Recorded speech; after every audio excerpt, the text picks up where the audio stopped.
morning. Welcome to day 2 of the 14th Annual Cosumnes River College and Sacramento State Center for Practical and Professional Ethics Fall Ethics Symposium. My name is Rick Schubert. I'm chair of the Department of Philosophy here at Cosumnes River and co-director of this event alongside Center for Practical and Professional Ethics Director Kyle Swan, to whom I am deeply grateful.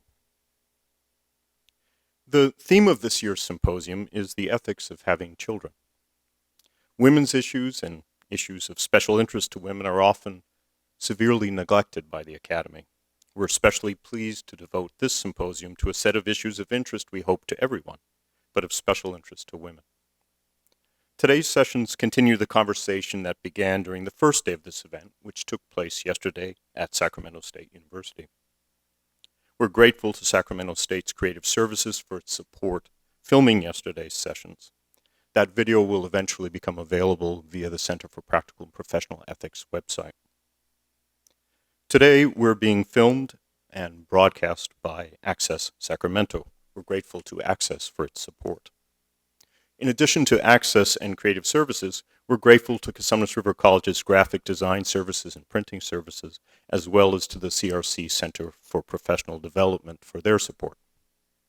Funding for the symposium was provided by the Institute for Humane Studies, the Charles Koch Foundation, the CRC Office of the President, and the Wagon Liz Foundation, with support from Bank of America.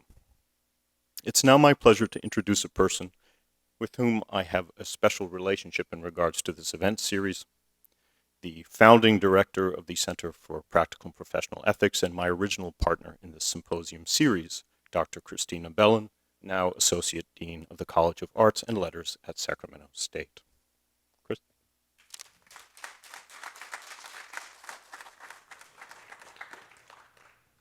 Thank you very much, Rick.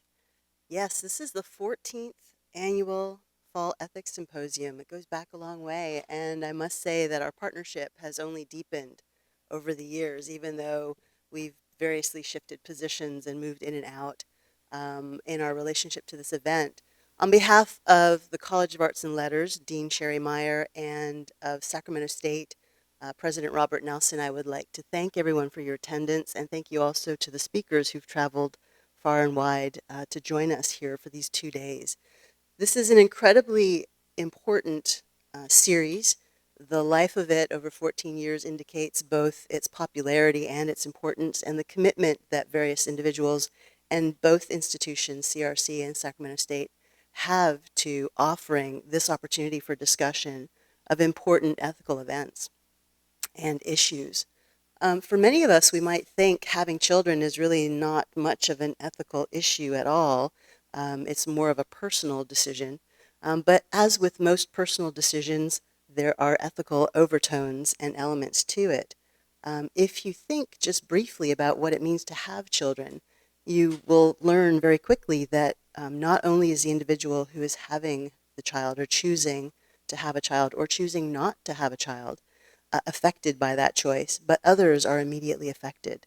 Within the family, if there is a family, there may be other children, there may be other partners, there may be other individuals. There may be those parents who are longing to be grandparents, who are saying, hey, come on, it's time for me to be grandparent. You have an obligation to me. There may be questions about what the nature of that obligation is. Similarly to society, the having of children and the not having of children has societal implications in very significant ways. If we were all to choose not to have children, that would be short order of the next generation. So having children is both a personal and a social, an economic, and a political decision. We can also ask, what is it that we owe to others in our decision to have or not to have children? And what is it that others owe to us in support of our decision to have or not to have children? Some of our speakers yesterday entertained these questions in great detail, and there were wonderful conversations to be had. And today, our speakers will further several of these questions as well. I want to just give a personal thanks and appreciation to Cosumnes River for hosting this day of our ethics symposium. When it began, it was 1 day, and then we expanded it to a day and a half. and then we expanded it to 2 days, and we solidified that with a memorandum of understanding between our institutions. This is one of the things that I really enjoy most about my time at Sacramento State, is in the development of this symposium and its partnership with Cosumnes River. I look out across the audience and I see all of you wonderful students and your faculty who make your lives here successful. And I see also the promise and potential of students who may transfer to Sacramento State so that we may see you in our classes very soon. And so I take your presence here today as an indication of your commitment both to your own excellence in your studies, but also to your commitment to exploring ethical issues. I think ethical issues are worthy of exploration across the scope of human experience and activity, and so I'm really proud and glad to see you all here today. And I encourage you to stay through the whole of today's events, and to engage with each of the speakers. If you think of something while they're talking, write it down. If listening to them inspires you to consider something further or to ask a question, or in your skeptical approach to things, you wonder, how could that possibly be the case? Jot it down so that you can remember to ask it, because it's in that engagement and that exchange of ideas that we truly learn. And I know that you'll do it because I've been here for 12 years of the partnership has had a Cosumnes River event. And so I know the talent that lies in this audience, and I'm inspired by it. So thank you again for your participation today and for coming. Thank you, speakers, and thank you, Cosumnes River and organizers, and have a wonderful day.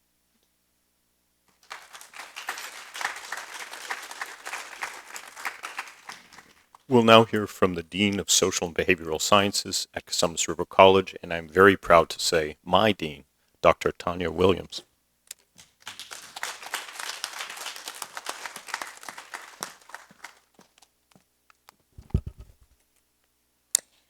Good morning. Good morning. You know, when I welcome new people to campus, and I hope that we have a number of people who are here from the community and from Sacramento State University, I'd like to say, welcome, you belong here. CRC is not just an open access campus, but we're a pillar of the community, and our intention is to serve the broader interests of the Sacramento area. So welcome, and you belong here. We're happy to have you, and it's my honor and pleasure to offer some opening remarks from the social and behavioral science, career, and academic community. So first, I'd like to say thank you to our partners at Sacramento State University, the Center for Professional Ethics, and our esteemed guest speakers today and yesterday. This opportunity to share with you ideas and critical questions and ethical dilemmas in child rearing and parenting gives a unique opportunity that's oftentimes, as Dr. Schubert mentioned, not deliberated in higher education. So I want to share with you the opportunity that we have today, ladies and gentlemen.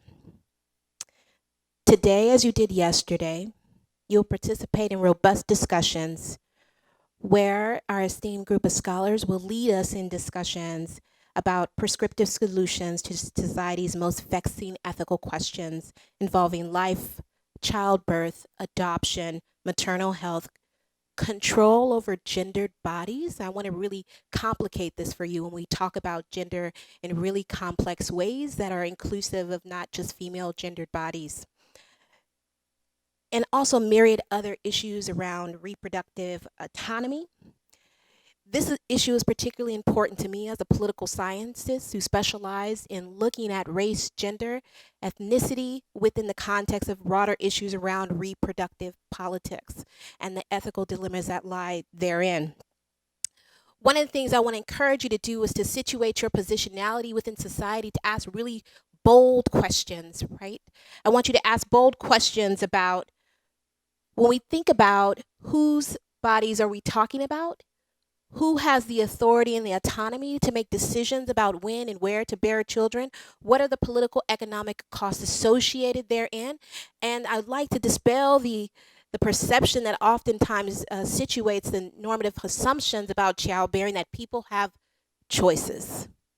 And from someone who studied reproductive politics for the entirety of my professional career, since the founding of this country and the import of African descendants peoples and enslaved women, that question of childbearing has always been one that's been deliberated and controlled by others other than Black women in particular. So I want to encourage you to think about how your positionality challenges you to challenge the broader normative assumptions about childbearing, to challenge the broader normative assumptions about adoption, right? Maternal health, whose children are adopted, who is able to have children, under what conditions, and the degree to which a myriad of other actors, including the state, is involved in making those choices for women. I want to challenge you also, students, to be present in these panels, to be more than passive consumers of ideas circulating around the room. This is something that we really cherish in our division, the things that we talk about in the classroom, that the production of knowledge and the sharing of ideas is not something within the exclusive purview of our faculty or the scholars in the room, but that is something that we are all entitled to do. We are all entitled to consume ideas, to produce ideas, and to share ideas. Be bold in these panel discussions. Seek to build community, because teaching and learning, as I mentioned, is a reciprocal process where your prevailing knowledge has value too. And I want you to take that beyond this particular forum.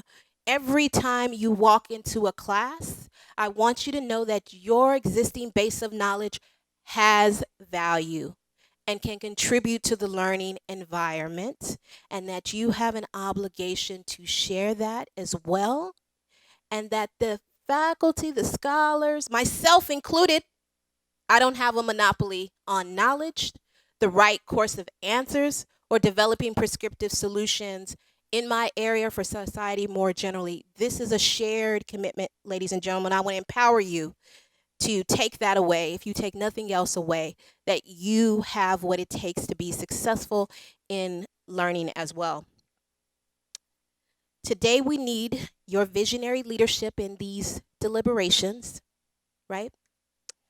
We need your fresh perspectives based on your experiences and expertise. Your lived reality adds value to the learning experience as well, so share it. We also need the audacity of your ideas, right? We need the audacity of your ideas and willingness to share those ideas. There are no questions that don't merit consideration. Ladies and gentlemen, I have to tell you a secret. Political inquiry in and of itself is a political project determined by those who initiate it, right? The questions that we ask, how they are answered, the methods by which we develop to answer them are all political process. I have to say that's probably from the perspective of a political scientist, so that might be just my own perspective based on my academic training, but those are all part of broader political processes, ladies and gentlemen.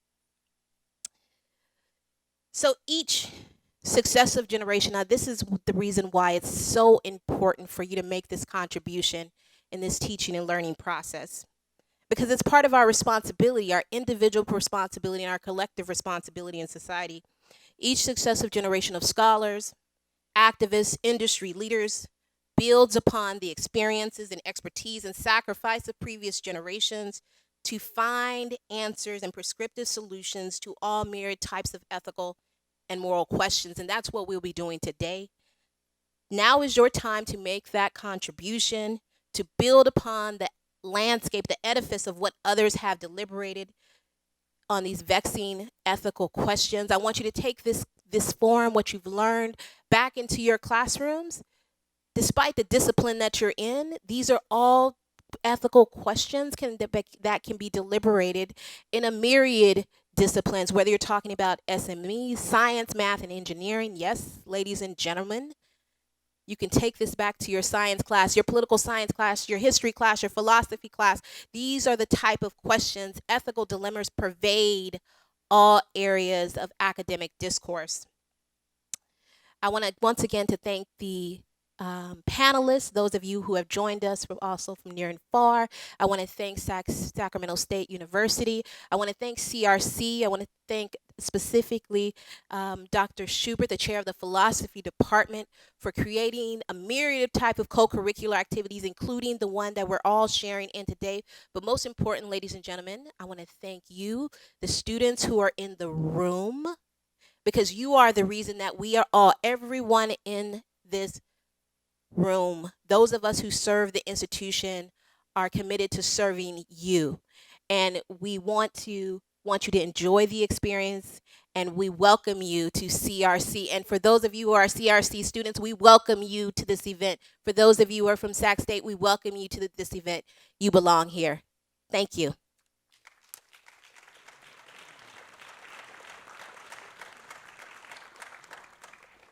Last but not least, President of Cosumnes River College, Dr. Ed Bush.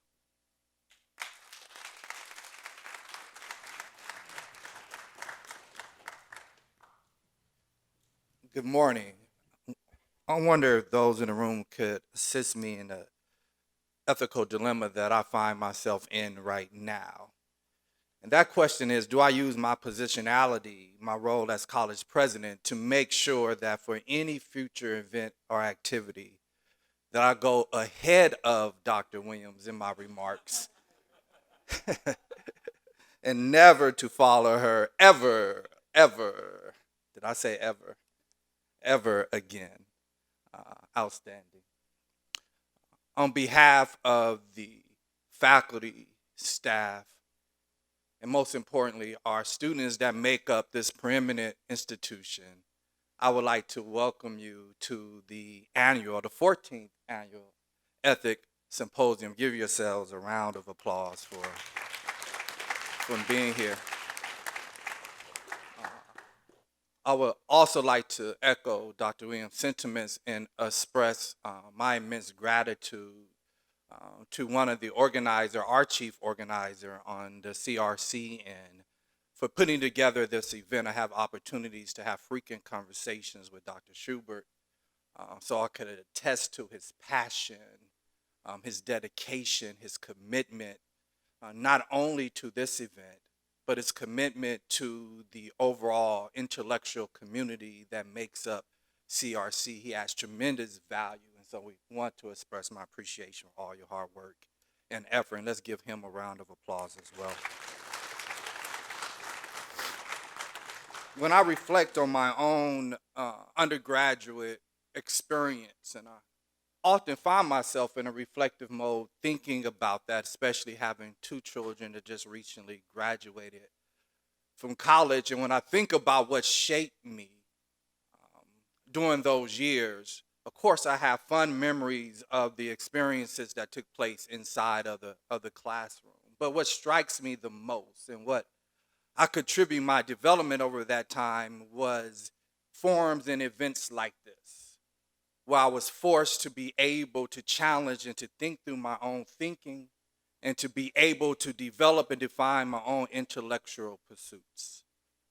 And so I think students here, you should be applauded in being here and being fully engaged. And I believe that you will have similar experience as me, that you will find yourself as you're listening, as you're changing ideas, that you will see and feel your own development and your own growth that will allow you to define and develop your own truths, your own sense of understanding, for you to be able to derive your own sense of what meaning and what your purpose is. So I thank you for being here, and we are so happy to host this event at CRC. Have a wonderful day.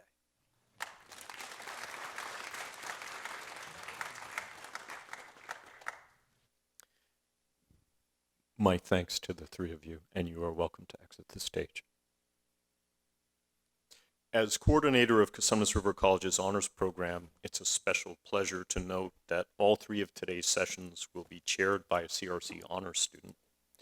Later today, an honors student will serve as a panelist, as will a former CRC honors student, recently become one of the newest members of the faculty at this college. Thank you for joining us. It's now my pleasure to turn over the podium to the chair of our first session, CRC Honors Program student, Esther Teray.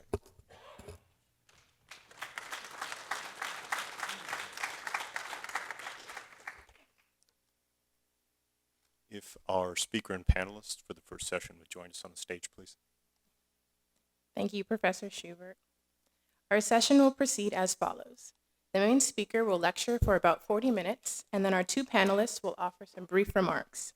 Following this, the main speaker will have a chance to respond to our panelists. We will conclude this session with the open and answer question period, where you, as members of the audience, can respond and ask questions. Our panelists this morning are Dr. Lauren Hall of the Rochester Institute of Technology and Professor Iris Diamond of Cosumnes River College. Our main speaker this session is Dr. Keisha Ray. She will be presenting a lecture called Giving Birth While Black: Racial Disparities in Maternal Mortality Rates and What It Means to Give Birth While Black. Dr. Keisha Ray is an assistant professor in the McGovern Center for Humanities and Ethics at the University of Texas Health Center at Houston. She has earned undergraduate and graduate degrees in philosophy from Baylor University and the University of Utah. Most of her work focuses on the justice questions related to biomedical enhancement and racial disparities in healthcare.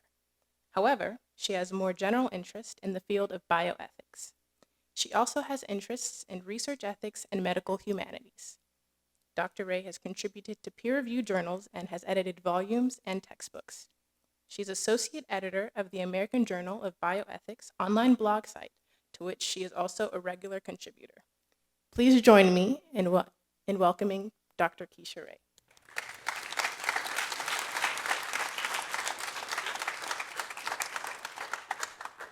Hello, everyone.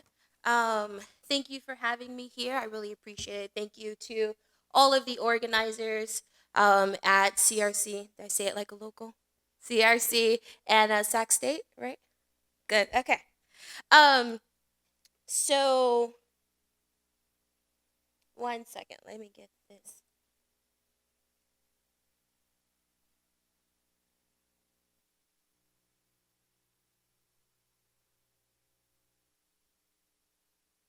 So while they're doing this, let me go ahead and say, so what I want to talk to you today will be about the race gap in maternal mortality. In alignment with the theme of this symposium, the ethics of having children, what I want to stress to you today is if you are a pregnant person, you have stressors. You have to think about, pregnant women think about how their pregnancy will affect their career, how it will affect their families, how it will, thank you. So you have these, all pregnant women have stressors. What I want to stress to you today is that when you are a Black woman who is pregnant, you have these additional stressors. You have these additional justice questions that you have to ask yourself because of the way that healthcare treats Black women when they are pregnant. So today is going to be about this Black-white race gap in maternal mortality. So first, I'm going to talk about the data. I am a bioethicist, and I think that the best way to do bioethics and to talk about these kinds of questions is to make sure that our conversations are informed by the data. So I won't give you all the data because there is a lot, and we all have Google, but I will give you the important parts. I will also talk about the importance of social inequalities. So when you talk about health disparities, the differences in treatment or the differences in health outcomes between people, you can't just start in the clinical setting. Health disparities are affected by health inequalities that happen before you even enter the care of a doctor, a nurse, or nurse practitioner. I think it's also really important to make sure that we keep Black women, excuse me, as the focus of this conversation. So it's not only important to look at the data, but it's also important to look at what are Black women telling us? What are they saying? What are they telling us about when they enter a hospital or clinical setting, how they're treated? I also talk about medical racism as well as Black women stereotypes. And then I want to end the majority of the conversation with, so now what does this mean for research, advocacy, and legislation? Because I think that's the most important part. So at first, let's talk about the data. So, before I discuss the related social causes of racial disparities in maternal mortality rates and the importance of keeping Black women's words at the forefront of the conversation, let's look at this data. So, regardless of the race of the mother, overall pregnancy related deaths, meaning deaths during pregnancy or up to a year after giving birth, are on the rise in the United States. And numbers are expected to continue to increase. It's important to note that some studies only look at the death rates during pregnancy and up to 42 days after you give birth, so not the entire year. So that's important to know that when you look at data to know how long after giving birth are they looking at. So Texas, my home state, is the most deadly state to give birth, regardless of race. Texas has the most maternal deaths than any other state in the United States. Between 2011 and 2014, you can see here on the end here, the number of maternal deaths doubled, which absent war or natural disaster, these figures are just something, it's just unheard of. So the number of maternal deaths in Texas make it on par with countries like Mexico, Turkey, or Uzbekistan, matching death rates in developing countries where majority of people live in poverty rather than that of developed countries. So Texas also has the highest rate of Black maternal mortality. So in Texas, Black women make up 28% of maternal deaths, yet they only account for 11% of births. So Black women, and this is regardless of finances, income, socioeconomic status, including income, education, marital status, they continue to have the group that has the greatest risk of maternal deaths. So let's look at here. So this graph makes it a bit more simple. That's why I like it. It's three bars. That's it. That's all you need. So if you look here, Black women are 3 to 4 times more likely to die from birth-related ailments during or up to a year after giving birth. So from this infographic here, from the CDC, and Lauren showed the first half, Dr. Hall, and I have both halves for you here. So if you see, if you are Black and American, you give birth, your numbers are on par with the women who give birth in places like Brazil, Malaysia, Mexico, and Uzbekistan. But if you're a white woman in the United States, your chances of dying during or near giving birth are more similar to more developed countries like New Zealand, United Kingdom, France, and Japan. These countries that have the lowest number of maternal deaths per 100,000 deaths.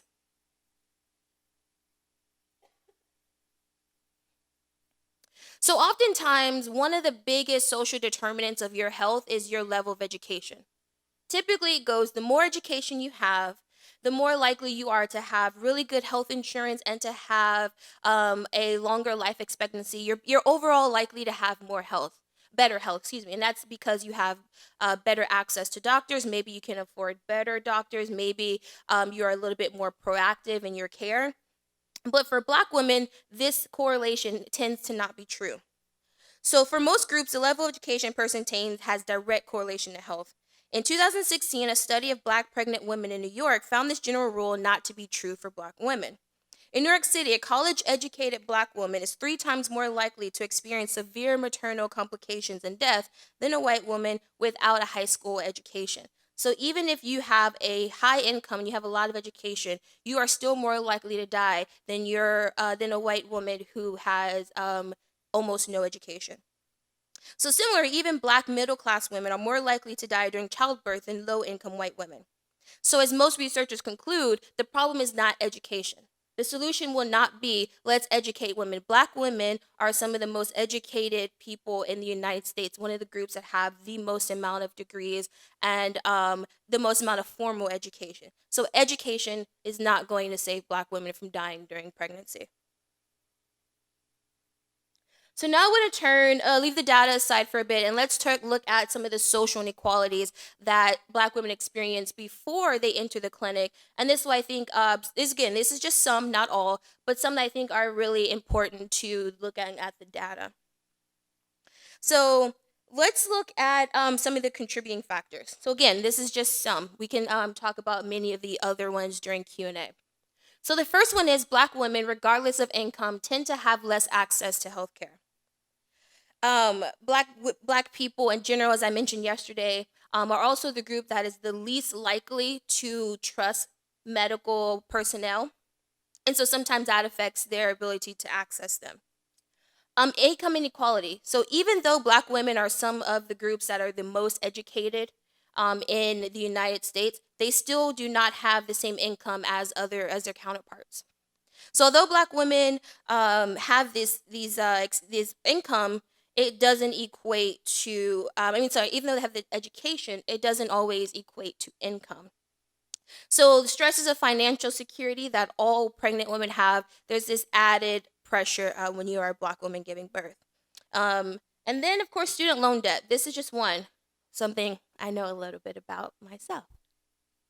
Student loan debt, again, is a stress that a lot of people have. It is not something that is unique to Black people. However, what is unique to Black people is that Black people, including Black women, tend to have more student loan debt than other groups.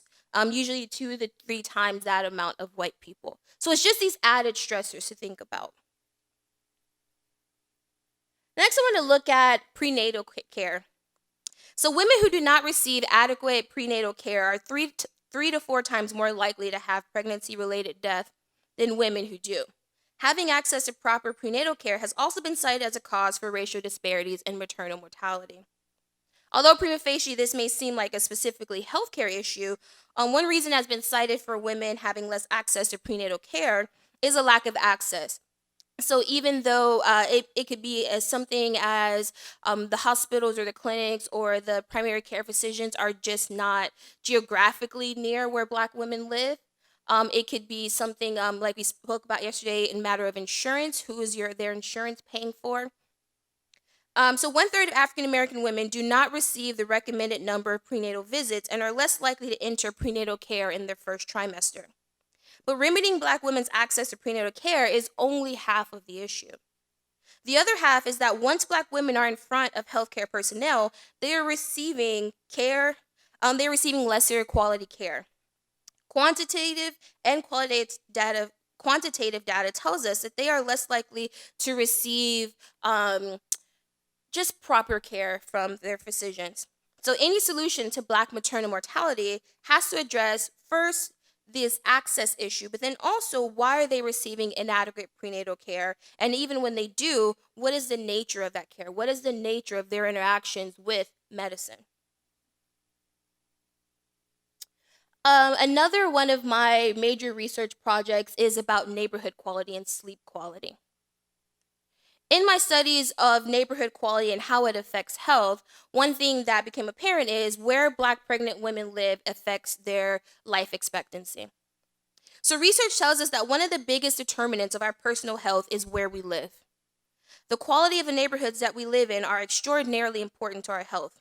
People who live in quality neighborhoods typically characterized by being walkable, having access to recreation areas such as parks, limited light and noise pollution, so not a lot of street lights, not a lot of people around, easy access to grocery stores, limited crime activity, therefore encouraging feelings of safety.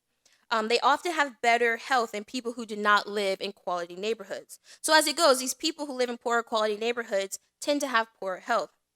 And in these poorer neighborhoods, Black people, regardless of their income, disproportionately live in these lesser quality neighborhoods. And so they're subject to these other stressors more so than white people, stressors like pollution and crime. So if you see here, even when we talk about income, so again, even when Black women have higher incomes, they still tend to live in poorer neighborhoods. And maybe we can discuss why, and we can discuss how this affects their health during Q&A. So there's also this link between neighborhood quality and your sleep health. So the lesser the quality of neighborhood that you live in, the less sleep and the lower quality of sleep you are likely to receive. So out of all the racial and gender groups, Black men sleep the least, with Black women right behind them, whereas white men are second in line for getting the most sleep, with white women the group that gets the most sleep. If Black men and women are more likely to sleep in lower quality neighborhoods, then they are also more likely to experience the effects of those neighborhoods and the effects of sleeplessness. And, you're all students, you know what it's like to be sleepless, right? You know how it affects your brain. So this is all to say that when we are discussing maternal mortality in Black women and we're looking at these racial disparities, you also have to take into account these social factors, where they live and how these neighborhoods also affect their health and the health of their pregnancy. So next, we're going to talk about weathering. Weathering is a term that is getting more mainstream attention.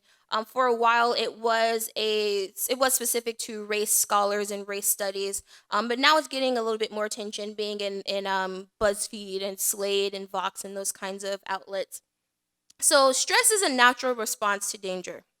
Stress can keep us safe and either avoid or adequately respond to dangerous situations. You've heard of fight or flight, right? But the body's response to stress, including the release of adrenaline and cortisol, also increases blood pressure and heart rate. The additional stressors that are associated with being Black increase the experience of fight or flight response and the release of stress-related hormones. So, for instance, scholars associate fight or flight when, say, you're a Black person and you may be in a very nice store and you're being followed by the staff for no apparent reason other than you're Black and there's suspicion of theft. So sometimes they'll call this the cortisol effect, or they'll call it living while Black.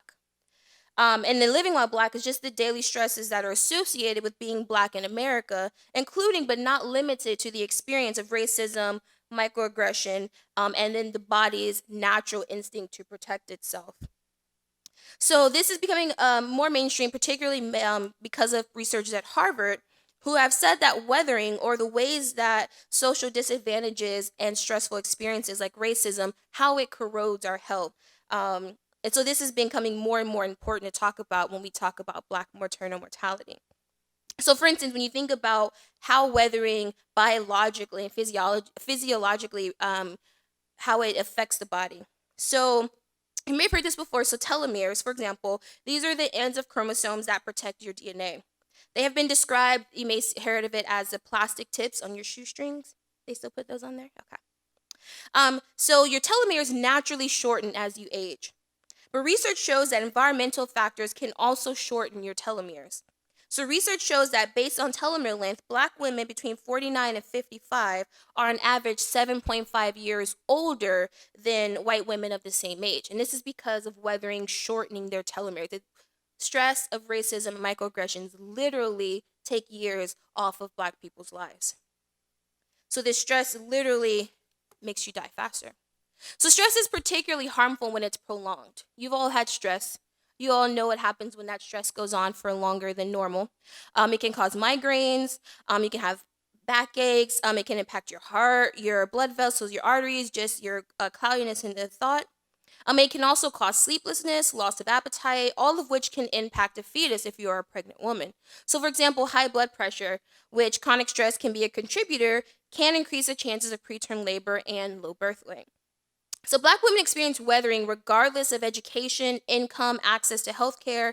This means that even when Black women are wealthy, they are still subject to the stressors of weathering and stressors of being Black, and it literally shortens their lives and affects the health of their unborn child or the fetus. Next, let's talk about Black respectability behaviors. A lot of times, scholars like myself give fancy words for things that you already know and things that you experience every day. If you're a Black person or a person of color, and you've ever changed yourself so that you don't appear to be threatening, you don't appear to be too Latino, too Black, too Asian, you are performing Black respectability behaviors. So one reason that women, regardless of income or education, experience weathering is because of their engagement in Black respectability behaviors. So Black respectability behaviors are generally the behaviors that Black people form to attain or maintain acceptance among their non-Black peers, or to discourage discrimination. So again, it's idea of, let me make sure that I am not too Black, so that way I don't encourage a racist comment or a racist behavior. So things like lowering the tone of your voice. Maybe when something angers you, you don't fully act out. Wearing hairstyles or clothing that you think are not too Black, but that would be respected by non-Black people and seen as professional. So middle-class Black women may have more stressors in the workplace and experience weathering more so than Black women of other classes because they have the pressure of succeeding in workplaces that are dominated by non-Black people. So they are more likely to be engaged in Black respectability behaviors. So it's Black respectability behaviors is sort of like a performance. It's a way of how can I participate in social life without the fear of retaliation or without the fear of harm. And this is particularly important because Black respectability, this performance that people put on, can have cost to your health. It can cause stress and the effects of stress that we know. This is particularly due to vigilance. So there's this heightened sense that when I'm in a public space, I am a Black person. I'm probably one of few Black people. So let me make sure that I don't do anything to invite harm to myself, because oftentimes, as we see on news, social media, when Black people respond angrily to a situation that they probably should respond angrily to, you get victim blaming. So when we talk about Black women who are pregnant, the added stress of how do I perform in such a way that makes sure that I'm respected, that makes sure that I am not blamed for anything race related, or I'm not blamed for anything that may go wrong with my pregnancy. These are the added stresses that Black women have when it comes to weathering and Black respectability behavior. So next I'm going to talk a little bit about medical racism. So when we talk about Black maternal mortality, we also have to talk about provider bias and gender biases. So looking at Black women's experiences of weathering and its effects on Black women's health, it's also important to look at what happens when they get into a clinical setting. So research tells us that providers have biases, right? Everyone in this room, everyone in the United States has biases. Just because you put on a white coat does not mean that those biases disappear. We have no research to make us believe that doctors are any less biased than anyone else in the general public. And instead, we have an overwhelming amount of data that tells us they are in fact biased, and that does influence the way that they treat certain patients. So rather than being seen as patients in need of care, oftentimes Black patients and women are seen as drug seekers or exaggerators of pain. Some pregnant Black women have reported that they will oftentimes bring a white spouse, white in-laws, or a white friend with them to clinical visits as a sort of backup. So that way they believe that this white person adds more legitimacy to their complaints, that the doctor will listen to them a little bit more. Black maternal mortality is 100% preventable, but oftentimes when these Black women alert providers to their pain or their discomfort, or just their general suspicion that something isn't right with their health, their cries of pain are heard with biased ears. They're essentially ignored. So next we'll talk about stereotypes. These may be some stereotypes that you've seen before, but how they influence women when they're pregnant is what we're going to speak about here. So Black girls need less nurturing, less protection, less support, less comfort. You may have also heard Black girls are more independent. Black girls know more about adult topics and sex. You also may have heard the Black woman trope. You may be a Black woman yourself and have said that I'm a strong Black woman, right? When you look at these stereotypes, you have to think about how they then influence how providers treat Black women. Think about if you were a provider and you have these thoughts about women, how might that influence them when a Black woman says, I think something's wrong. My heart's been beating fast, or my legs are swollen, or I had a little bit of bleeding. How would they interpret these complaints of poor health if you have these sort of biases? So that brings me to another important part of this topic is listening to Black women.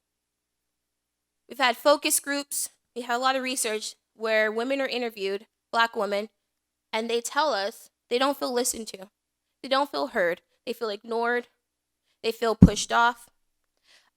You have quotes like here from a pregnant woman, Shavana. Even my visits with my OB, I felt like he wasn't listening. This is just one of many. We have many, many quotes like this, many, many testimonies. And I think it's important too to address the question that oftentimes people will say when they are confronted with these kinds of testimonies. They'll say things like, how do you know that it's because of race? You've heard that before? How do you know that you're being ignored because of race? How do you know it's because you're Black? And I think when we were talking about this epistemological question, if Black pregnant women do not feel listened to, it's less important to know this question of, or to ask this question of how do you know, but it's more important to ask the question up front about why do they feel like that? Why are they drawing that conclusion?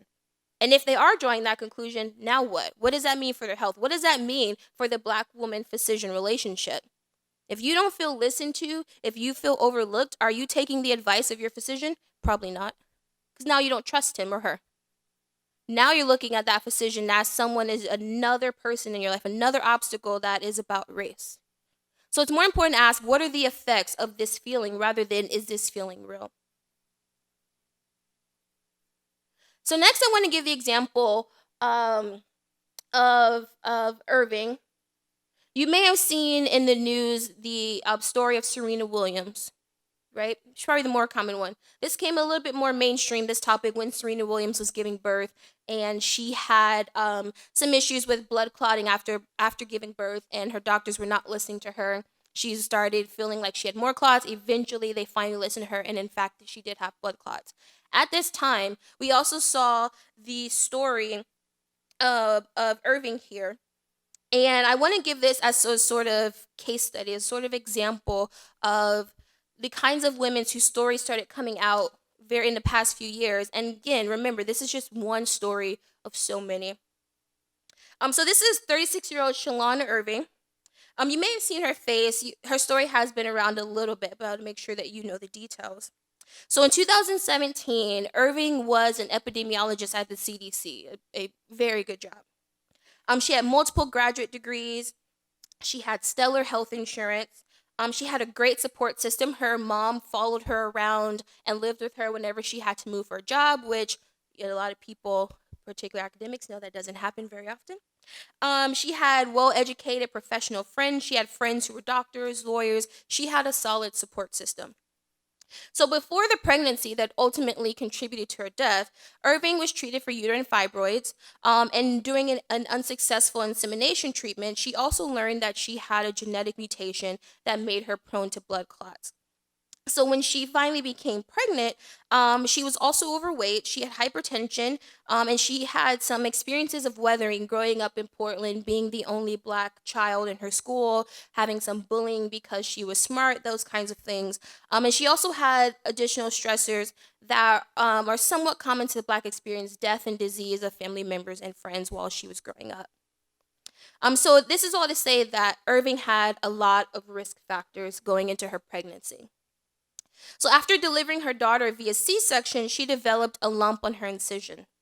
After a doctor told her it was nothing, don't worry about it, her OBGYN friend looked at it and immediately was alarmed and began treating her. She also had swollen legs. She was also rapidly gaining weight. She had a series of doctor visits, home visits for serious ailments, swollen legs, rapid heartbeat, high blood pressure that was consistently high and not going down. And so one night at home, she's at home with her mother and her child. She clutches her heart, she gasps, she passes out. They take her to the hospital in an ambulance. She also had some poor treatment where her breathing tube was improperly inserted. She was put on life support. 4 days later, she was not regaining consciousness. She was pulled from life support where she soon died, all before her daughter was the age of 1. So what's striking about Irving's experience, or what's striking to me about it, is one, she had access to great health care, in the sense that she had access to some of the best insurance and the best hospitals. She was educated, she had a great job, but she still had risk factors that made her a high-risk pregnancy, but they were ignored. But her education should have helped her in this situation, but it didn't. She still died. She went to multiple doctors and told them of her poor health. According to her mother, who often went to her visits with her, her mother moved in to help her with the pregnancy because she was so sick. And according to her mother, she was often told, don't worry about it, it's all normal. Irving's death received a lot of attention for multiple reasons, and I think mostly it's because she is exactly the kind of woman who the general public would look at and would assume would have the best of care, who would not die for pregnancy. But according to the data, especially what I've just told you here, she is exactly the kind of woman that the data says is at risk of dying during or near pregnancy or near birth. She is exactly the kind of woman that we would expect to die, but yet it's it's not aligning with what the general public thinks of when they think of who is at risk of dying during or after pregnancy. So I want to spend the last of the time talking about a solution. It's not all the whole gloom and doom. What I think is really important is to look at states who have been successful and states who have not been successful in eradicating Black maternal mortality. So in Texas has begun to suggest changes so that the state's highest rates of Black maternal mortality rates can start to decline. So there's the Texas Policy Evaluation Project and the Health Texas Women Initiative. All are aimed at first at collecting data. You need the data to show this is an issue, and that way policymakers can start to make some changes. Essentially, the legislation has been blocked as of 2019. So there's all these ideas about what to do about this issue, but it takes policy change, and right now the policy changes in Texas are being blocked. The only policy that has continued is collecting data. That is the only thing that policymakers are authorized to do at this moment in Texas. So California is doing pretty good. So California, it has decreased. You all have decreased your maternal mortality rate to 7 deaths per 100,000. That is almost half. That's been halved, but it is the lowest in the country right now. Other than one other state, we'll talk about North Carolina. But the disparity still remains. It is still dangerous for Black women in the state of California to give birth more so than their white counterparts. So California has made some policy changes, or have at least suggested them, to make sure that providers have a little bit of training, a little bit of conscious bias training and unconscious bias training, But right now it's still up in legislation. Now let's talk about one of the most successful states, and that's North Carolina. If you look here, North Carolina has, for a while, did have a great gap between Black and white women giving birth, but if you see, they have closed this gap. Can anyone guess how? How is North Carolina the most successful state when it comes to Black maternal mortality? Legislation. You have to implement policy changes. So what North Carolina did, first they did some policy implementation, including pregnancy medical home. It's a population health management program for low-income pregnant women. It's run through Medicaid. About 94% of Medicaid doctors participate in the program. And one reason why this works is because of money. Doctors are incentivized to have conversations with their patients. What are your risk factors? What happened in your life? What makes you a high-risk pregnancy, or what makes you not a high-risk pregnancy? But they are reimbursed for it, so they are encouraged to do it. Pregnant women are also assigned pregnancy care managers. So if your doctor says you are pre-diabetic, here's what I need you to do, this care manager makes sure that they have the resources to do it. Do they have the food at home? Do they have the know-how? Do they know how to read nutrition labels? Do they know the importance of exercise? Can they exercise as a family? But they have a person that helps to manage their care. And then also there's the Perinatal Quality Collaborative North Carolina. This was launched in 2009 to improve mom and baby care access across the state. They've worked in 65 birthing hospitals in North Carolina and conducted 9 statewide quality improvement efforts, including ending early elective deliveries and improving the management of a very deadly, or can be deadly, disease of preeclampsia. I also think it's important to talk about advocacy. But when we talk about Black maternal mortality, I want to make sure that we talk about the Black women in our community who are doing the work. A lot of times you have these Black women who are starting at the ground, who are making sure that they're lobbying for policy change, who are listening to Black women who are telling them this is a problem, and then they get overshadowed. So here's our 2 groups right here: Black Mamas Matter Alliance, as well as Restoring Our Own through Transformation. These are just some of the advocacy groups, but they are working for policy change. And here is is a long list of possible solutions. I'm just going to read a couple. So, thorough review of maternal mortality and severe morbidity cases. You have to have the data. You have to have the research. Support programs that emphasize primary care, disease prevention, and the integration of reproductive and primary care.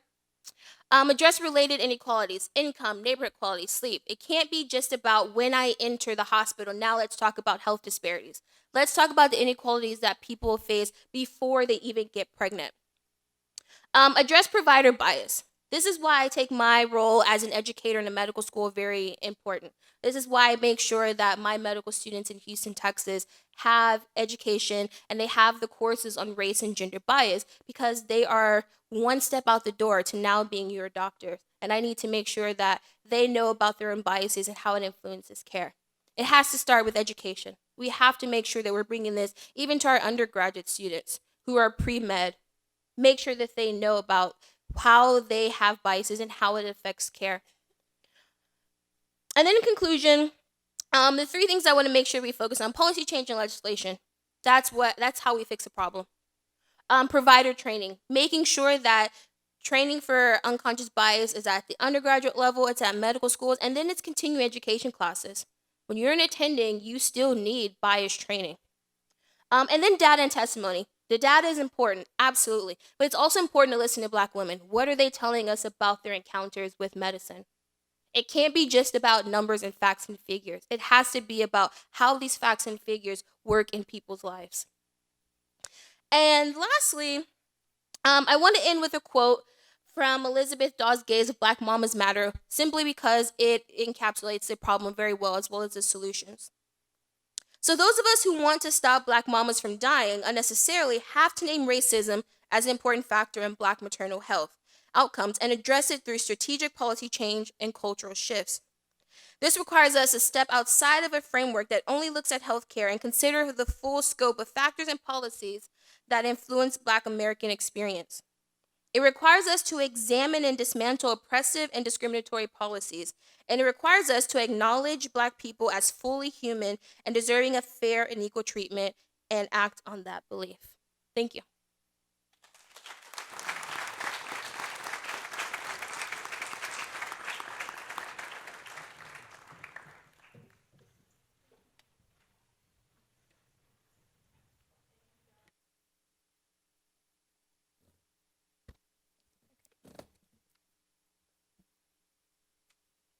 Thank you, Dr. Ray. Now, Dr. Lauren Hall and Professor Iris Diamond will offer some brief comments.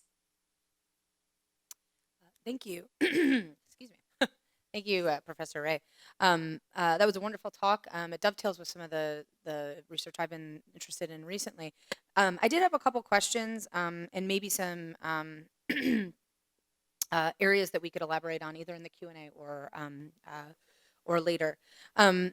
One question I had was just a really basic data question, which is that in that early slide when you talked about the doubling of maternal mortality in Texas, I don't know if this is the case in Texas, but I do know that in some states we see this huge increase, some of which was due to improved reporting. Mm-hmm. And so I wonder if there's evidence that that is in fact what's going on with that huge, so it's not in fact that the maternal mortality rate doubled, but that we actually started reporting maternal deaths, which is a huge problem in the United States, which is that we do not actually track the fact that women die during childbirth. So if you could address whether that was part of that discussion, I think that would be helpful. One other thing too that I think that as a political scientist, I was wondering if you could address. So at the end, you talk a lot about having faith in sort of political and legislative solutions. I wonder if you could comment on the role of state legislation, and particularly state paternalistic legislation, in destroying the Black providers that originally provided this kind of holistic care. So the systematic destruction of granny midwives in the South, the destruction of Black medical colleges throughout the 20s and 30s, all of which were done in the name of improving Black health care. And we know, of course, that there were other motives involved. But I wonder if there might be an extent to which we don't necessarily want to trust the state on some of these issues. And then related to that, I wonder if you could just comment on the role of and the growing role of grassroots Black midwifery as it's coming back, particularly in California, but also in southern states, and the growing role of Black doulas and Black midwives in taking back control of Black reproductive rights. Absolutely. So, I'll respond first because I'll forget. So let's do one at a time. So first, it absolutely is a matter of improving the recording of births, and that it sometimes affects the numbers. But I think it's important to note that, but also they still exist, right? They're still there. It's the recording that got us these numbers, and I think that's part of the reason why, even though all of the other initiatives failed the Texas legislation, the one that stayed was the task force can still continue to make sure that it's adequately documented. And you see this a lot. You see this in Flint, Michigan, what happened with Legionnaire's disease and what happening with disease from the water, right? A part of it was there was a lack of recording. So I think that that is one of the most important things, which is why I always start with what does the data tell us? But you also have to make sure that you're interrogating the data. What is not in the data? What's not there? What is left out? How are they reporting? That's why I said it's also important to know sometimes the data is a year, sometimes the data is only 42 days. So I think the recording did tell us that's why the numbers doubled, but I think that that's really important to know that for so long this was happening and it was being ignored. And I think that that's powerful in and of itself. Yeah, we don't always want the state legislation involved. Yeah, I don't think that that's always great. But I think sometimes I think a big issue is provider bias, but sometimes provider bias will not get addressed because doctors are not forced to do it unless policy changes it's happened and they're absolutely forced to do it to keep their jobs. And so sometimes, yes, I want legislation because I need the rules on the books. So that way when someone violates the rules, there can be repercussions. But right now, if there's no rules and there's no policy, you can't say that someone's violating it and now their behavior needs to be remedied. So sometimes you just need it written down. And right now we just don't have that. Yes, one of the solutions that's not up there that you do hear about how do you end Black maternal mortality is more Black midwives, more Black doulas. There is a really great documentary on Netflix about this, and it details how Black midwives were systematically pushed out of the business. And like Lauren said yesterday, this huge campaign to discredit their abilities and to discredit how much they contribute to ending these numbers and to the protection of Black women giving birth. So yes, sometimes state legislation and policymaking is not always great. But I think now we're starting to see that surge because, like some of the talks were saying yesterday, it's also the problem is medicalizing birth. Most births do not need to happen in a hospital. Women need options other than just a hospital where they're getting unnecessary procedures done during pregnancy that they don't need. And one way to do that is to have more birth centers, like was mentioned yesterday, more midwives, more doulas, but also to have more Black midwives, have more Black doulas, as well as have, even if they do have the option or want to have their babies in hospitals, right now, Black doctors only make up 4% of the population of doctors. We need more Black doctors as well.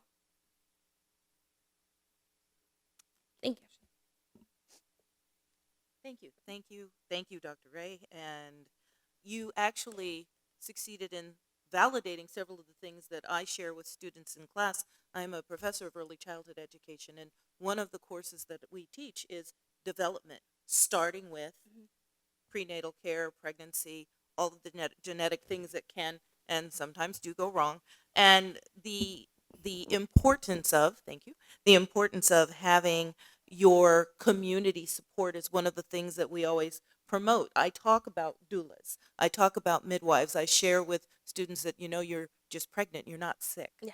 You don't have to be in a Not a hospital. disease. It's not a disease. You're just having a baby. We've done it for a long time elsewhere. But our medical community has done a wonderful job in convincing us that we can't do this by ourselves. And, I not only see this as a disservice to Black women in general, but women as a whole. So that's another big Absolutely. piece of this. Yeah, absolutely. The socioeconomic disparity that is also there. We talk about the ravages of people living in poverty, not going and getting your prenatal care at the appropriate times. And one of my questions that came up was, are we separating out at all the number of teen pregnancies? Because I know this is still an issue too, Yeah. and they're one of the major ones who don't go and get any type Mhm. of prenatal care and things like that. So I would like to see the number of just youth teen pregnancies looked at, as opposed to the number of, the standard pregnancies that would occur for women who are of, of a mature age, 18 and over. Yes. So teen pregnancy is declining. That's great. Teen pregnancy of people of color, Latinx, Black people, that is also on the decline, but it still exists. One thing though that's important to note is, so you've ever heard during our opening session, you hear someone she said about grandparents, right? Grandparents pushing for people to have kids, right? You often hear about this sweet spot age where it's the perfect time to have kids, right? You're in that sweet spot. Right now is the best time to have it. You're healthy. This is the best time that the fetus will be healthy and have a healthy baby. When you are Black, though, because of premature aging due to weathering, that sweet spot is not as wide as other people. So research is also telling us that if you are a white woman and you have a kid in your 20s, this sort of sweet spot, you have Black women who have, the older that they get and where they should be in that sweet spot, it's actually worse for them to get pregnant at that time. So there's this disalignment again, when should white women have children, and at that same time is not when Black women should have children, because they've already aged out. But it's aging out because of weathering, because of the stress of being Black. Now I want to make sure that I make this very clear. Being Black is bad for your health in America, but it's not race, it's racism. So it's not being Black is bad for your health, it's the effects of being Black in America are bad for your health. It's not just inherently Black and all of a sudden I'm more prone to disease. It's how I'm treated because I am Black. So teen pregnancy is an issue, yes, but I would say it's this sort of weird position to be in, because it is about age, but it's also about why are women aging to where even when they're not a teen and they're not in a good sweet spot to have children. But yeah, but I would say too, that's another one of these big misconceptions, is a lot of people talk about teen pregnancies, but teen pregnancy is a great decline over the past couple of decades. Particularly, we have this image of Latinx and Black teens just having kids when it's just not true. It's just, yeah, it's just not true. But it's a stereotype that we often have when you're in colleges more. Black women and Latinx women are in college more and having children less. Thank you. Thank you. Thank you. Thank you, Dr. Ray and panelists. Now it's time for the question and answer period of the session, which will be moderated by Dr. Schubert. We'll be running two mics. If you have a mic, it's either your turn or you're next in line. Professor Frazee and Professor Swan will hand mics around. So if you'd like to get in the queue, give them a wave.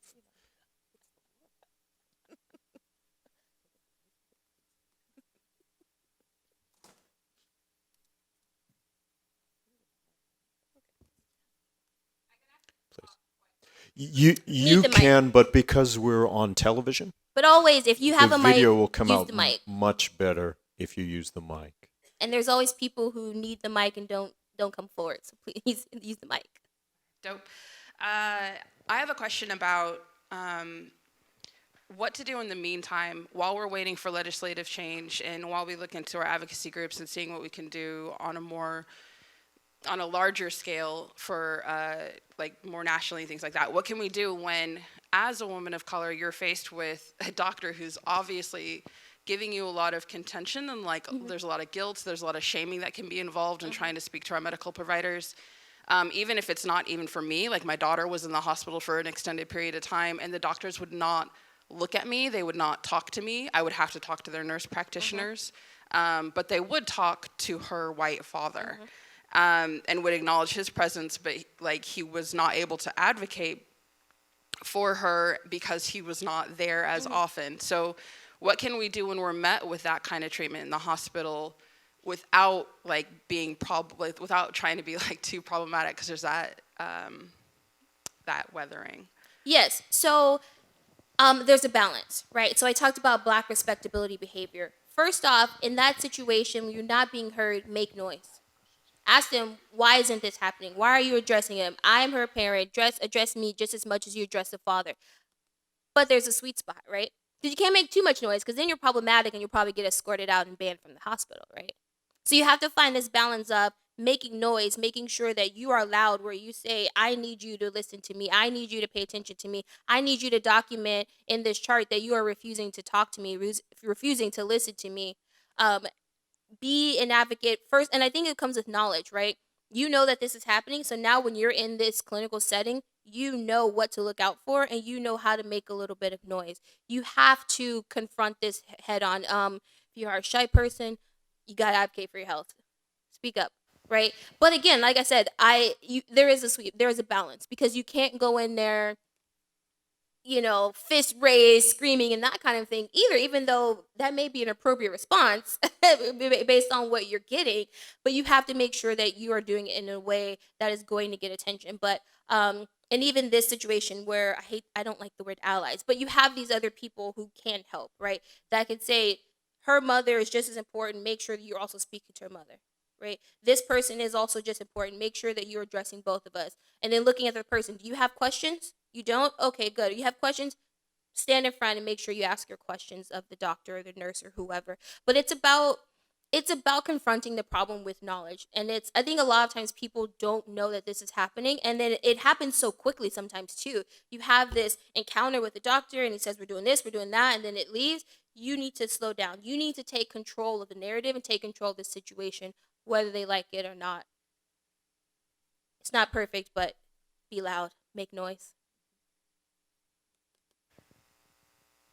Hello. So, Can you raise a hand?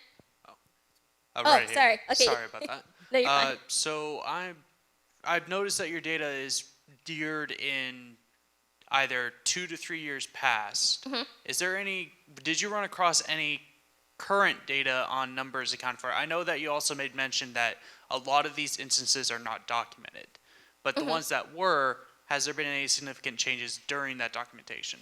Yes, for some states, yes. Some states are on the decrease and some states are on the increase. So southern states, even the ones that are largely populated by Black people, Alabama, Louisiana, have seen their gaps increase. And then you've got other states like North Carolina who have seen their gaps decrease.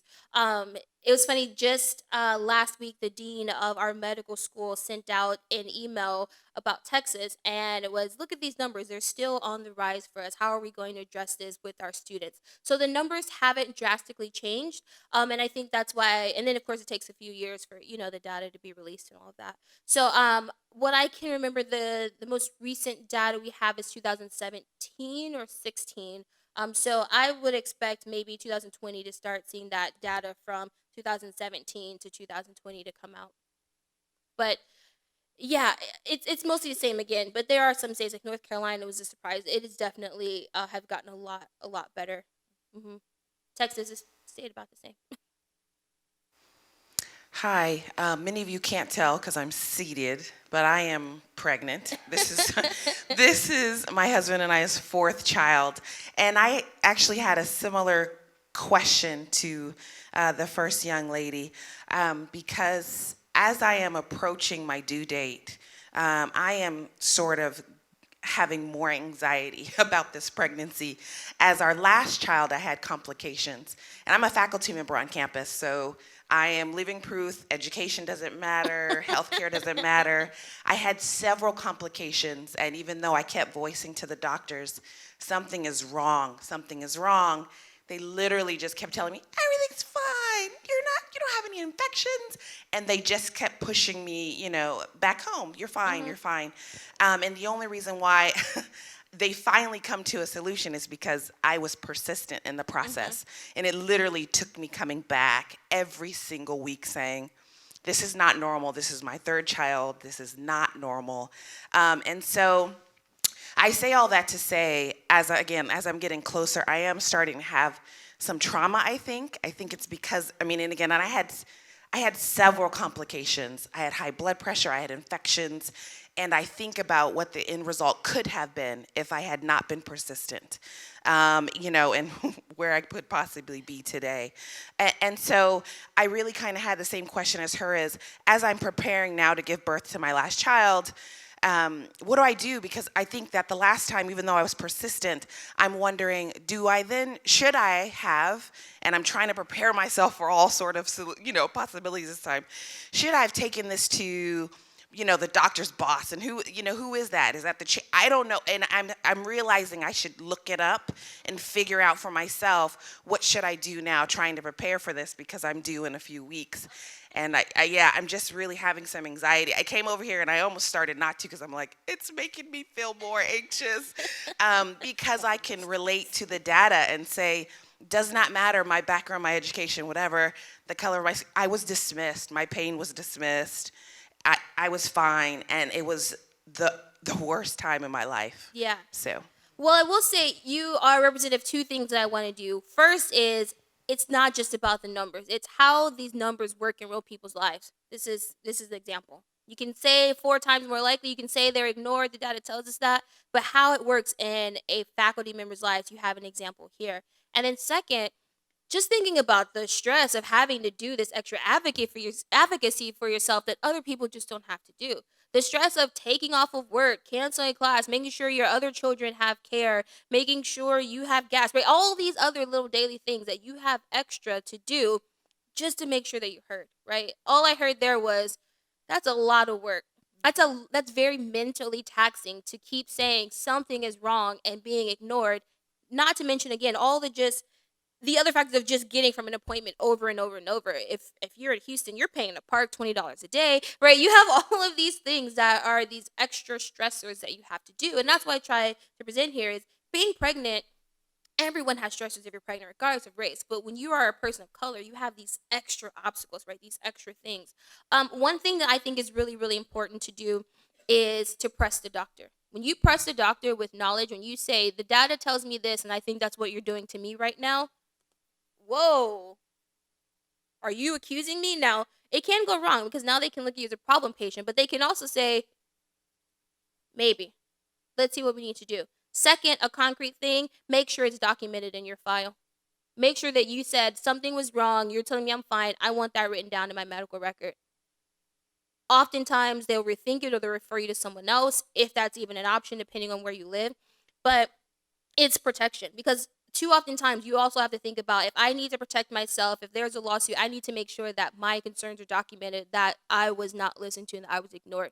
So confront your doctor. Say, this is the knowledge, this is information that I have. I think this is what's happening to me now. You're ignoring me. I need you to make sure that I told you my legs are swollen and you ignored it. Put it down. You told me it was fine. I've come here 4 times now with the same issue, and you've told me every time I'm fine. Make sure you put that in my chart. Oftentimes confronting people with the knowledge that you're not just, because there is that stereotype that you don't know what you're doing. You don't know about your own body. Black women are not seen as trustworthy narrators of their own story. They're not seen as trustworthy narrators of their own health. So you need to show them, I am educated and I know that something isn't wrong, that something is wrong, and I am now confronting you with this education, that I am a patient that's willing to stand up for myself. Now what are you going to do for me? Again, like I told the previous person, it's a balance though. Because then now you're a problem patient. They'll also put that in your chart. You are a problem patient. She complains a lot. But I think it's important to confront them with that. I'm not pregnant. I've never been pregnant, but I have had other race-related issues with health, and I have done that. I make sure you put that in my chart, that I told you that I had this problem and you ignored me. Sometimes it works. Can I add something really quickly to that? Go ahead. Just because we've mentioned doulas and the importance of doulas, I mean, this is one of the things that I think doulas themselves are, one of the reasons they're so powerful, is that they can help affirm that experience, and they can help share some of that weight and that load. And they can't advocate for you directly with your provider, but I think when we talk about the stress-related weathering, I mean, part of the reason that doulas have such profound medical outcomes, and they reduce interventions, they reduce maternal mortality, is because they are there in support of their only job is to protect and support the pregnant woman. And so I think finding, and this is another reason we need more doulas of color, we need more doulas in general, and we need to change the medical establishment's attitude toward doulas so that they're actually positive toward them And have access to accepting. them, because then So- that's also an issue. Do you even have access to? Do you even know where doulas are in your community? Yeah, but if you do choose a doctor route, that's your prerogative, but make sure that you are an advocate for yourself. Again, more stress because now you have to be loud. Hello. Oh, hi. So being black, I'm not a woman. I'm not pregnant or anything like that. But so being a black man, Uh-huh. I've had an issue with my child. I had to rush him to the hospital. He had a hole in his head. He hit his head, and I've served my country. I've done my service in the military, and like you said, it's the way you have to. Sometimes you have to dumb down. You know, the way you dress, the way you act, and I feel like, how do you break that stigma when you feel like that you served your country, you've done things to earn the right to wear a dress or wherever the way you want, and then when you go in knowing a little bit about the situation, my dad is a white doctor in Georgia. He's a child neurologist, and when you go in there, they automatically see the way you dress, your color of your skin. They automatically just throw you to the side. So being black, and sometimes you come out and you say you have to talk to them a certain way when they're neglecting your child, and you have to act black. I mean, what can we do? I mean, there's nothing that we can do except act the way, we know we're going to get some attention. Yeah, yeah. So that's a hard one too, because you are absolutely right in that how you dress will influence how they treat you, right? You shouldn't have to go fight for your country to have respect and dress how you want, right? I get what you're saying, but right, but that should be just a part of, I am a patient and I'm in need of care, or I'm here with my child who is in need of care. So I mean, there's a couple of options, right? You'll see some people that say, I'm gonna be fully me regardless. If I want to dress how I want to dress, if I want to have the hairstyle I want to have, I'm going to walk in his office, and you're still going to treat me like everyone else, right? That's certainly an option. One I would support. And then, but there's a balance though too, because you're talking about a child, right? And research tells us that providers have just as many biases about adults as they do about children. Black children and Latinx children get just as inefficient care as their adult counterparts, right? And you would think the most innocent people in the world, people who are the most vulnerable, who are children and injured or sick or diseased or whatever, who need care, that would be the one time where you treat them as just a patient who needs my care, right? So there's this balance here, because it's not you now. So you can take the risk, I think, with your own body, right? You can say, look, this is who I am. I'm Keisha Ray. I'm walking in here, and you're going to treat me regardless of if I'm in my dress clothes or if I'm in sweats, right? But I think when it's a kid, it's a bit trickier, because now I'm doing that. I'm taking that gamble with, with someone who needs care and who's completely vulnerable. But I think that's partly, again, why education at the medical school and the pre-med level is really important, because in my classes we talk about that. We talk about dress. We talk about hairstyles. We talk about typically black hairstyles, right? We look at pictures. This patient walks in. What are your initial thoughts about this person who's wearing a dashiki and an afro compared to this white person that has heels on and a nice dress, right? These are things that I've gotten a little bit of press for, because they're seen as bold, and I see them as necessary. I don't see it as bold that I'm teaching my students to confront their biases about dress and hair. This is what they need to do, especially, I mean, I'm in Houston, one of the most diverse cities in the world. They're seeing all kinds of patients. They're seeing patients who don't speak English. They're seeing patients from all parts of the world. They need to know that how they dress should not influence the kind of care that they get. If they speak English, that should not affect the kind of care that they get. If their hair is in braids and an afro or whatever, right? So I think partly too is that's why I stress education, but also instructors and faculty have to be bold. We have to be willing to say, I don't care that this student that doesn't like it, that I tell them we're all racist, but I'm going to have this conversation with you. And so that's why I think that's one way to address it at the level that could have a lot of influence. But individually, I think that's something that you have to think about. Are you willing to take that risk? Because it's real. It really is a risk if you decide to do that. And should you be taking that risk with a child's life? That's up to you. It's not a happy response, but I understand. I do it because when I go to the doctor, even myself, I usually schedule my appointments around when I'm going to work, so that way I'm dressed up in a nice dress. I often even wear my work badge that says PhD on it, that says UT Medical School, so they know when I walk in here that I'm an educated woman and that you're going to treat me as such. And so when I ask questions, you're going to answer me. But I definitely put in a performance when I go to the doctor. So I need to make sure that they're not just seeing me as a Black woman, they're not just seeing me as a fat patient, right? I need them to know when I need treatment, I need treatment. So I do the performance as well. And I think that's something each individual has to think about for themselves. Are they willing to take the risk of performing or not performing? But it is a performance. Over on the other side of the room. In your list of possible solutions. Wait, hand. Oh, I'm sorry. right I'm here. sorry. It's really hard to see who's talking here. Go ahead. Yeah, my apologies. Yeah, just a voice coming from nowhere, right?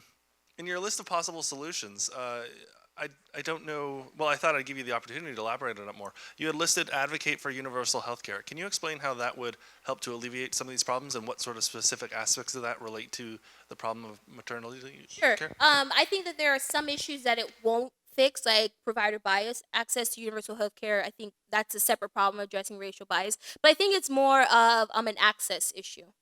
I think it's also, yeah, it's mostly a will there be a doctor? Because a lot of times it's a matter of do I have access to the good doctor? Do I have access to a doctor who is at an institution that has a lot of complaints about race, right? Or they don't have a lot of complaints, and that's one that I want to go to. So I think it's largely about making these facilities available to everyone because too many times income and location, geographic location, affect where Black women are receiving care. But if universal access, again, done well, remove those barriers, and that would alleviate some of the problem, particularly with prenatal care, because even access to prenatal care is sometimes just about money. And do I have the money to do that, or do I have money that needs to go to other places like student loan debt? So I think it's an issue there. Other countries have shown us that there are still issues with universal care, just like our system. So it's not going to be 100%, but I think it would help the access question and the prenatal care question.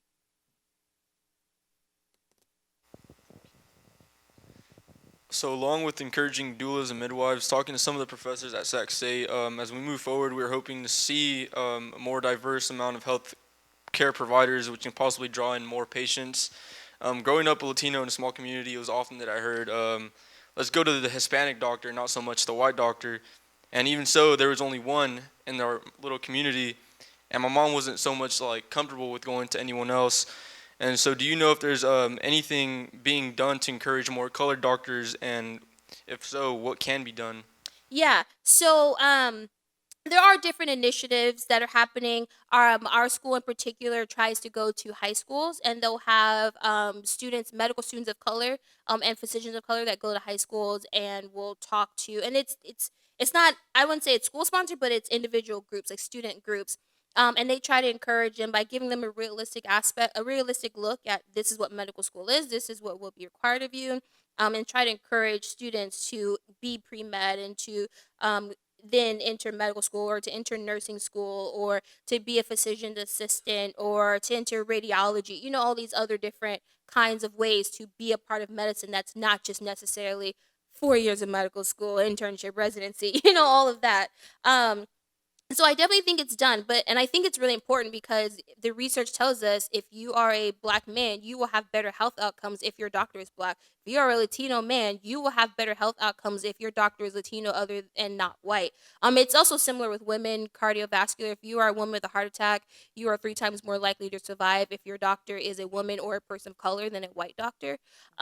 So it's this frustrating thing because we have the research that tells us how important it is to have more doctors of color and to have them be in places where they can actually have access to patients of color. But we have these other barriers, which institution racism. We make it hard to get into these schools financially, even if not just grade wise, right?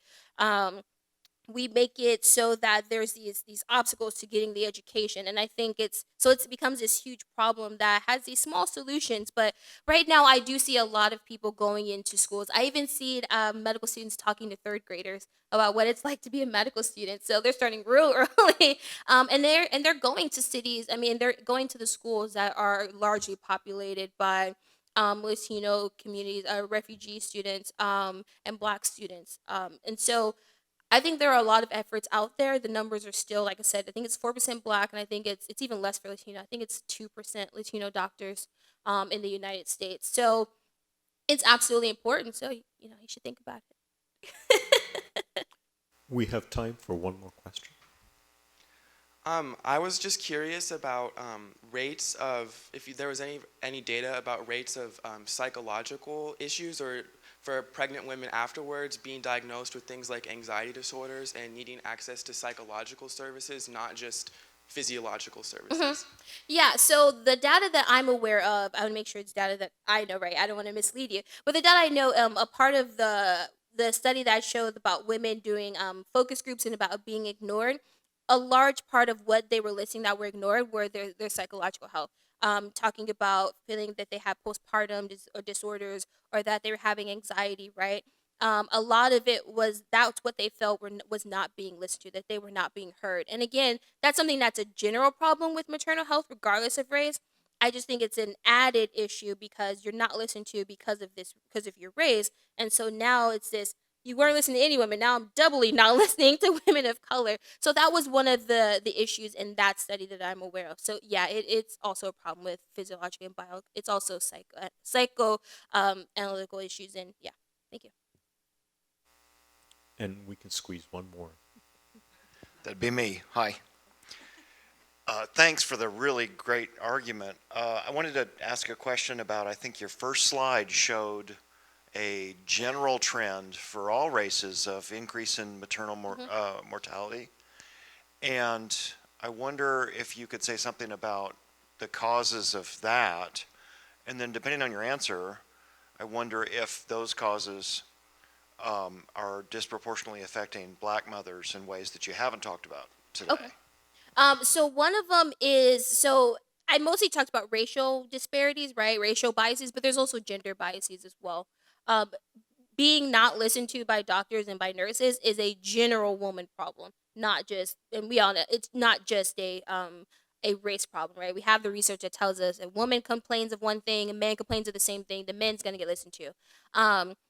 For the same ailment, it takes women 4 doctor visits to get treated for the same ailment that it takes a man 1 visit to get treated for. So that's 4 times of taking off work. That's 4 times of filling up the gas tank. That's 4 times of making sure the children are cared for, right? That's just 4 times of making these efforts, 4 times paying for parking.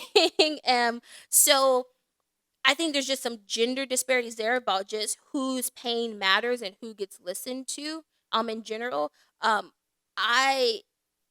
I am of the mindset that it's a large part, mostly education and provider biases. And that's, again, like I said, a general problem. And so that's why I look at this as an issue that is then doubled for women of color, because now it's this combination of problems. It's not just a gender discrimination. Now it's a gender and a race discrimination. Intersectionality tells us, when you have these double things, it affects those kinds of women different than just white women. Again, not to say that white women don't have issues getting access to care or those things, that they absolutely do. Part of it is still debt. White women still tend to have more debt, credit card debt, as well as student loan debt than white men, right? So there's some of the same issues. It's just the numbers are higher for women of color. Yes. Yes. Oh, the problem is it's not getting fixed. These issues are staying around, right? We're not fixing these inequalities that happen before they get into the clinic. So then when they're pregnant, it's just compounded. So it's the issue, the same problems I listed. It's just that they're not being worked on. They're not getting any better. So the issue is still continuing to trend upward. Please join me in thanking our speaker, our panelists, and our session chair. Did y'all do this?